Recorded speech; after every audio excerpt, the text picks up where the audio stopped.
যুক্তরাষ্ট্রের new York থেকে যুক্ত হচ্ছেন সহকর্মী আরিফুর রহমান। আরিফ, যেমনটি বলছিলাম,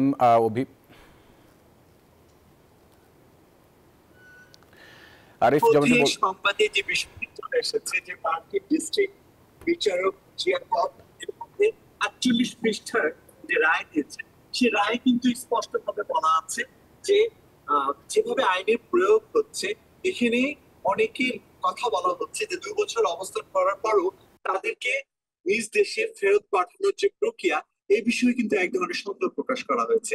এখানে একটি বিষয় স্পষ্টভাবে যদি বলতে চাই, এখানে কিন্তু পুরো কিছুই স্পষ্টভাবে বলা হয়নি যে সামওয়ান অর্থাৎ অমুক অমুক প্রভিন্সের অমুক ব্যক্তি ন্যায় শিকার হননি, অর্থাৎ তার বিরুদ্ধে অন্যায় হয়েছে, এরকম স্পেসিফিক কিন্তু কোনো ব্যক্তি বিরুদ্ধে এরকম কোনো কিছু কিন্তু আসেনি। আপনি জানেন যে আইএস সুনির্দিষ্ট অভিযোগের ভিত্তিতে কিন্তু এই ধরনের অপারেশন পরিচালনা করছে, অর্থাৎ অবৈধ অভিবাসী সিলেক্ট করা হচ্ছে এবং সিলেক্ট করে তাদেরকে গ্রেফতার করা হচ্ছে, তারপর একটি ক্যাম্পে আনা হচ্ছে, ক্যাম্প থেকে নিজ দেশে পাঠানো হচ্ছে। তো এই যে এই প্রক্রিয়ার মধ্যে দেখা গেছে যে মেক্সিকো সীমান্ত সহ যে সীমান্তে দেখা গেল 7 দিন বা 10 দিন ধরে চলে এসেছে কোন রকম কাগজপত্র ছাড়াই, যাদের হাতে পাসপোর্ট নেই, তাদের ক্ষেত্রে কিন্তু নিজ দেশে ফেরত পাঠানোর যে বিষয়টি আগে থেকে সক্রিয় ছিল, এখন জানুয়ারি থেকে পুরো দেশব্যাপী অবৈধ অভিবাসীদের বিরুদ্ধে এক ধরনের অভিযান পরিচালনা করা হচ্ছে।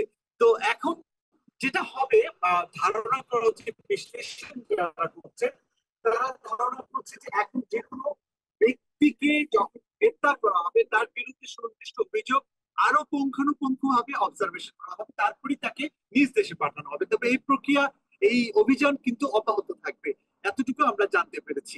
এই ছিল এখানকার সর্বশেষ খবর। আরিফ, আপনাকে ধন্যবাদ আমাদের সাথে যুক্ত হওয়ার জন্য।